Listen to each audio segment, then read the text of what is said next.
2, 3, 4, 시작합시다. 여러분 반갑습니다. 학생 여러분, 좀 항상 스튜디오에서 이렇게 뵙다가 이번에는 좀 방향 전환을 좀 한번 시도해 보았습니다. 저 말고 새로운 선생님이 한 분 계신데요. 여러분한테 좀 더 이 분야에 대해서 좀 더 깊이 있는 수업을 해주시기 위해서 영남대학교 연구원이신 감병훈 선생님을 소개하겠습니다. 선생님 한번 자기소개 부탁드리겠습니다. 안녕하십니까. 저는 영남대학교 사학과 연구원인 감병훈이라고 합니다. 저는 조선전기 군사제도사에 대해서 연구하고 있습니다. 오늘의 주제가 임진왜란과 관련된 내용이므로 제가 조금 더 학생 여러분에게 전문적이고 좀 쉽게 강의가 될 수 있도록 옆에 계신 김 교수님과 함께 잘 한번 해보도록 하겠습니다. 바쁘신데 이렇게 초대해 주셔서 감사합니다. 와주셔서 감사합니다. 제가 더 감사합니다. 네. 학생 여러분, 일단은 강의 노트는 7주 3강에 있는 7주 2강 마지막 부분의 강화 협상과 7주 3강에 있는 첫 번째 부분 강화 협상과 이 강화 시기의 국외 상하, 그 다음에 이순신 장군의 백의종군과 칠전날 해전까지 해서 1페이지부터 약 4페이지까지에 되는 분량을 여러분과 같이 좀 여기 강선생님과 같이 이해를 나눠보고자 합니다. 먼저 강화 협상에 대해서 좀 보도록 하면 강선생님, 왜 강화 협상을 이렇게 시작하게 된 걸까요? 강화 협상이 시작된 것은 조선이나 명나라보다 전쟁을 일으켰던 가해자 측인 일본군의 입장을 먼저 이해할 필요가 있습니다. 왜냐하면 전쟁을 일으킨 것이 일본이었고 따라서 일본이 먼저 강화 협상의 카드를 꺼냈기 때문에 일본군이 왜 강화 협상을 들고 나왔냐에 대해서 살펴보는 것이 강화 협상의 벌어졌던 이유를 우리가 충분히 알 수 있는 이러한 작업이라고 보시면 될 것 같습니다. 먼저 전쟁이 일어났던 경우에는 일본군의 지휘했던 전쟁 수뇌부는 전쟁을 찬성하는 입장과 그 다음에 반대하는 입장, 크게 두 가지 진영으로 양분되어 있었습니다. 그러니까 애초부터 일본군의 전쟁 수뇌부는 단결돼가지고 임진왜란을 수행하기 위한 그러한 단결력이 부족했죠. 물론 이러한 찬성과 반대의 입장이 나타났던 이유는 일단 전쟁을 수행하는 당시 조선으로 넘어왔던 일본군 장수들의 개인적인 사명을 밀고 왔기 때문에 전쟁을 반대하는 입장에서는 자신들의 개인적인 인적, 물적 자원 손해를 감내해야 되는 엄청난 리스크가 있었기 때문에 전쟁을 반대하는 입장이었고요. 이러한 전쟁을 반대하는 입장은 대표적인 장수는 고니시 장군이 있습니다. 그리고 이에 반해서 임진왜란을 적극적으로 찬성했던 장수는 가토 기요마사라는 이러한 장수가 있습니다. 이러한 찬성의 입장의 이유는 일단 토요토미 히데요시에 대한 맹목적인 충성을 하는 장수들이었고, 그에 따라서 전쟁을 승리로 이끌게 되면은 자연히 조선에 대한 영토 분할이 군공으로 포상이 되기 때문에 이러한 전쟁 승리의 반대 극부를 얻기 위해서 적극적으로 전쟁을 창성하는 장수들로 진영이 나뉘어져 있었습니다.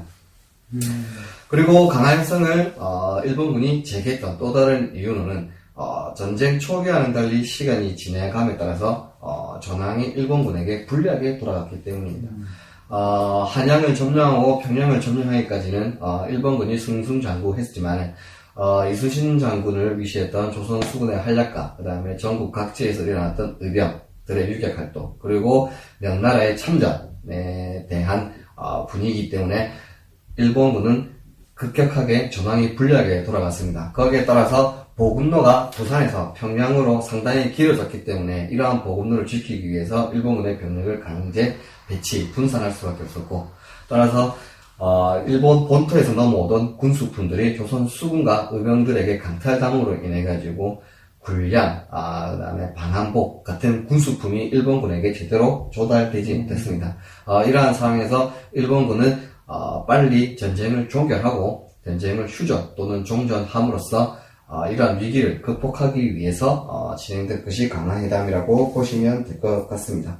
그리고 결과적으로 일본이 강화 협상을 통해서 최종적으로 얻으려고 했던 것은 조선의 한강 이남 지역 또는 한강 이남 지역이 안 된다면 경상도 지역만을 일본이 영구적으로 영토로 가져가기 위한 그러한 회담을 가지기 위해서 이러한 강화 협상 카드를 일본 측이 먼저 제기하고 적극적으로 추진했다고 보시면 될 것 같습니다.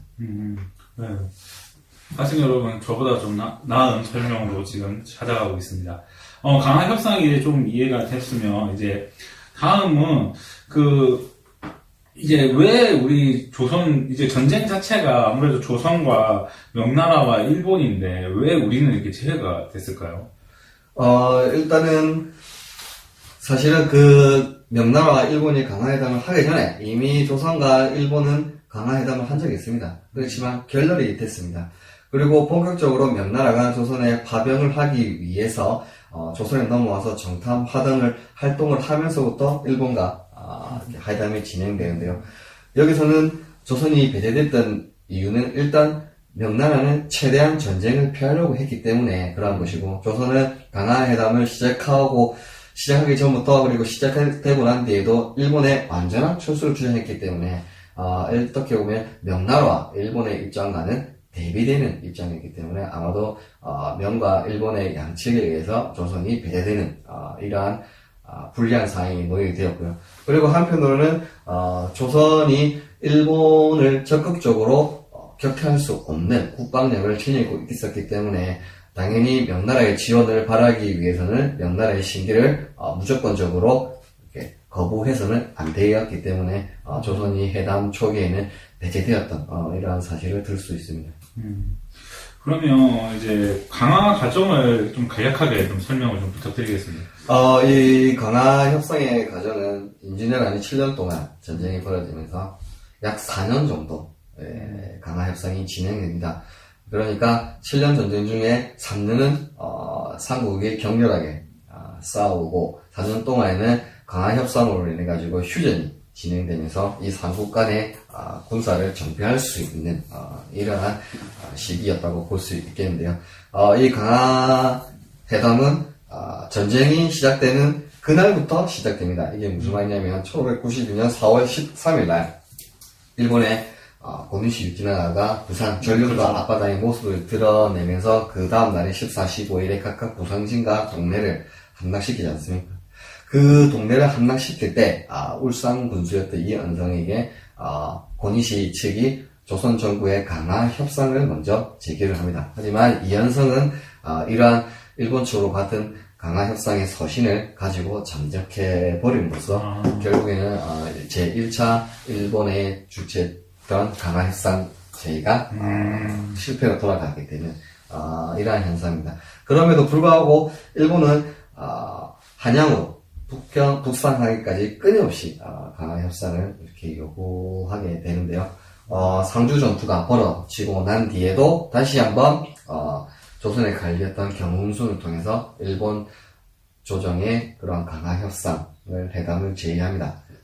경운순은 이것을 조선 정부에 보고를 하게 되고, 조선 정부는 일본군의 진격 속도를 늦추기 위해서 이덕형을 사신으로 대표해서 일본과 강화 협상을 할 수 있게 이렇게 사신을 파견합니다만, 당시 강화 협상을 적극적으로 추진했던 고니시 군대와 이덕형이 만나지 못함으로 인해가지고 이 또한 실패로 돌아가게 됩니다. 이러한 1, 2차 회담이 결국에는 조선과 일본이 만나지 못함으로 인해서 결렬이 되고, 이러한 과정 안에서 조선은 강화 회담을 가지고 시간을 걸지 못하고, 일본은 오히려 이러한 시기로 인해 가지고 계속해서 한양으로 북상할 수 있는, 진격할 수 있는 시간을 역설적으로 마련할 수 있게 되었다라고 보시면 될 것 같습니다. 그렇다면 이 강화 협상은 결과적으로 일본이 계속 우리가 보여지는 거와 기존에 아는 거와 다르게 계속 일본이 계속 요구를 했던 거고, 조선이 계속 뭐 여러 가지 이유로 자꾸 미루어졌고, 그렇게 보는 게 좋을 것 같네요. 초기에는 이제 그렇고요. 이제 일본이 한양을 점령하고 개성, 그 다음에 대동강, 평양을 점령하게 대동강 이르기까지도 다시 한번 일본이 회담을 추진하게 됩니다. 이때 회담이 추진을 하게 된 이유는 일단 첫 번째로 고니시가 제가 앞서 말씀드린 바와 같이 보급로의 그러한 방어, 취약점과 그 다음에 군수품에 제대로 조달되지 못한 점, 그리고 평양 이때 평안도의 겨울은 당시 일본 큐슈 출신들의 남쪽 병사가 견디기에는 어려운 실정이었습니다. 그리고 풍토병으로 인해가지고 많은 병사들이 죽어나가기 시작했습니다.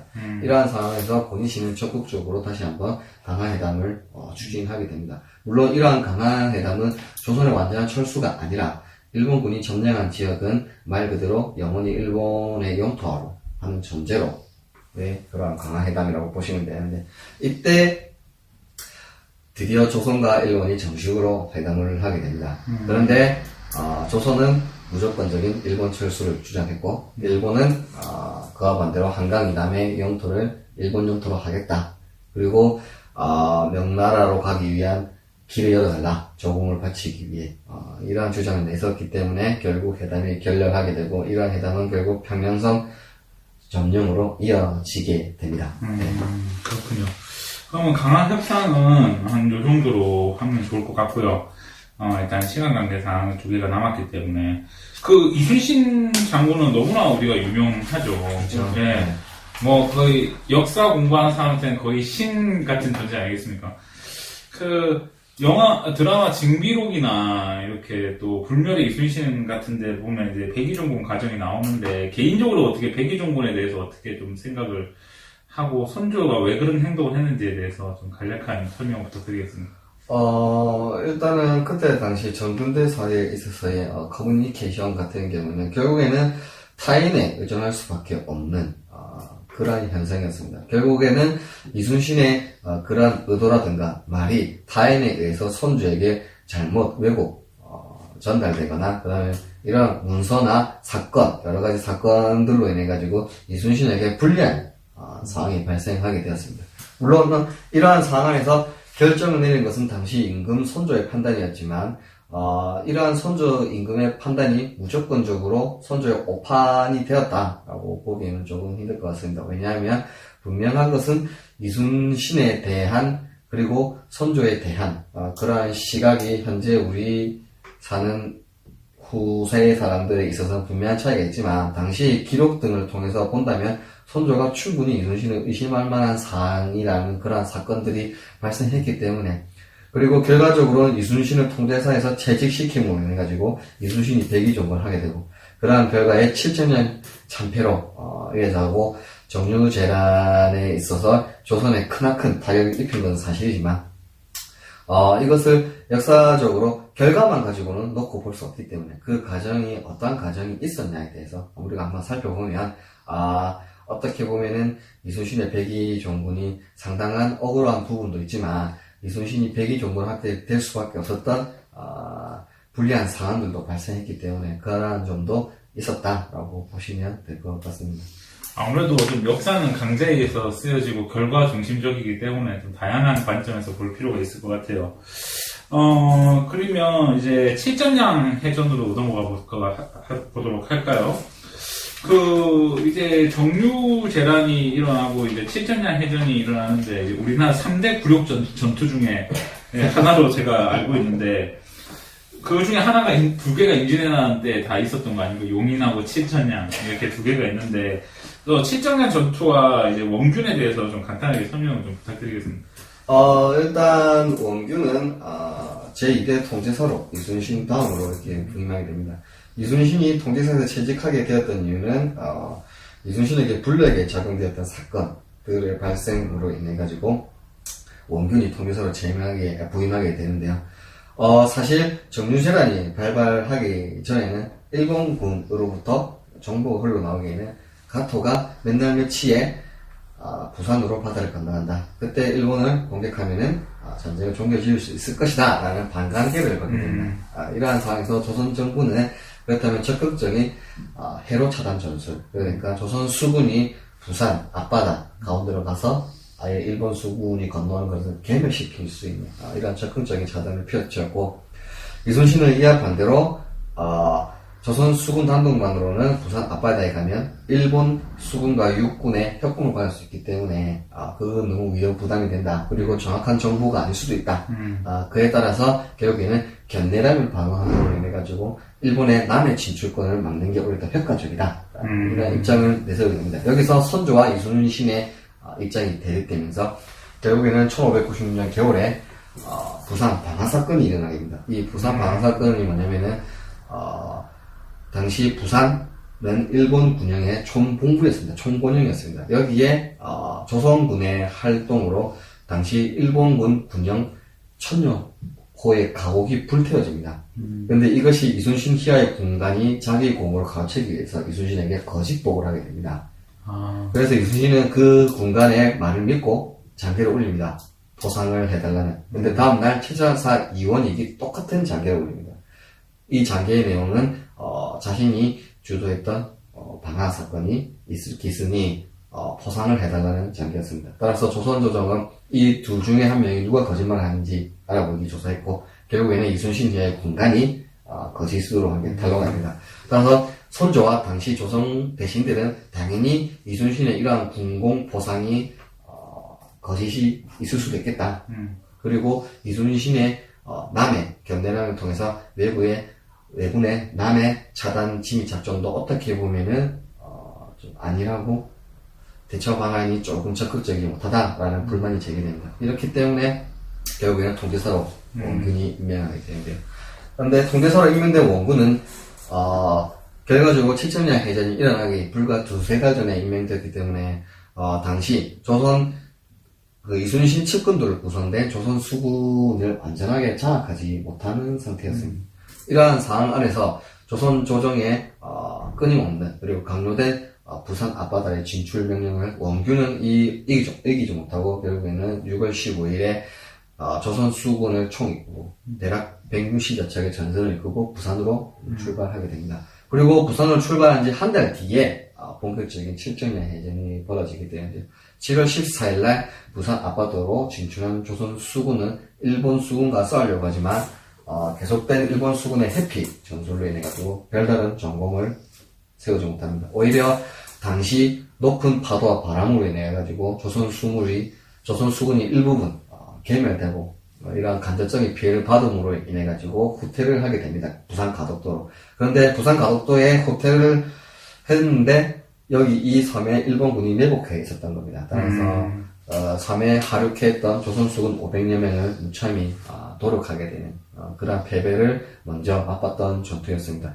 그래서 조선 수군은 다시 이 가덕도를 피해서 거제 북단의 영등포로 이렇게 피신했는데 거기도 일본군이 내복에 있어가지고 14일 동안에는 조선 수군이 전쟁을 수행하는 데 있어서 엄청난 애로사항이 있었다라는 점입니다. 그리고 이러한 일본의 공격과 내복으로 인해 가지고 15일날 다음 날인 15일날에 조선 수군은 극심한 피로와 그 다음에 기갈, 목마름 겪게 되었습니다. 이러한 상황에서 결국에는 칠천량 해란이 벌어졌다. 칠천량으로 조선 수군이 배를 이끌고 들어가게 됩니다. 근데 이 칠천량을 선택했던 원균의 선택은 그렇게 잘못됐었다고 볼 수 없습니다. 왜냐면 칠천량은 그 조선이 이전부터 조선 수군이 애용하던 배 전박지였습니다.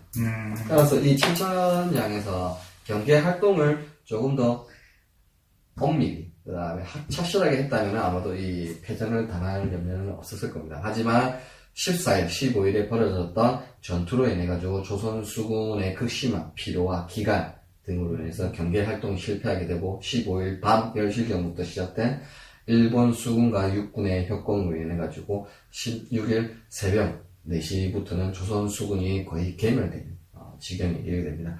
이러한 패배 결과로 결국에는 원균을 비롯해서 조선 수군 지휘부의 수뇌부와 조선 수군의 병력 대부분이 괴멸되는 처참한 결과를 낳게 되는 것이죠. 이때 당시 거북선도 그러면 많이 거북선도 훼손되는 거죠? 그렇죠. 다 이렇게 조선 수군이 그 전투가 벌어지기 전에 경상우도 수군이었던 배설이 12척을 이끌고 먼저 빠져나갑니다. 이 배 말고는 다 침몰했다고 보시면 됩니다. 그렇군요. 저도 오늘 수업을 들으면서 새로운 사실을 많이 하게 됐습니다. 종종 써먹도록 하겠습니다.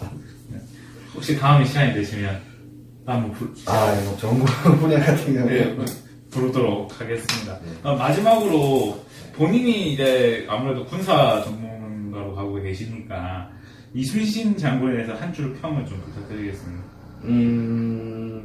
제가 저 같은 사람이 감히 평가를 할 수 있을지 모르겠지만 이순신은 그냥 조선 최고의 성웅이다. 그 말밖에는 할 수 없을 것 같습니다. 더 이상. 예. 이렇게 긴 시간, 지금 제가 시간 관계에서 많이 잘랐지만 옆에 안 보이시겠지만 진짜 준비를 많이 해오셨습니다. 와주셔서 감사하고, 마지막으로 학생들한테 인사 한번 부탁드리겠습니다. 예, 뭐 짧은 시간이었지만, 학생 여러분에게 뜻깊은 강의가 되었길 개인적으로 바라겠습니다. 네, 감사합니다. 네, 학생들 본 강의에서 뵙겠습니다. 감사합니다. 네.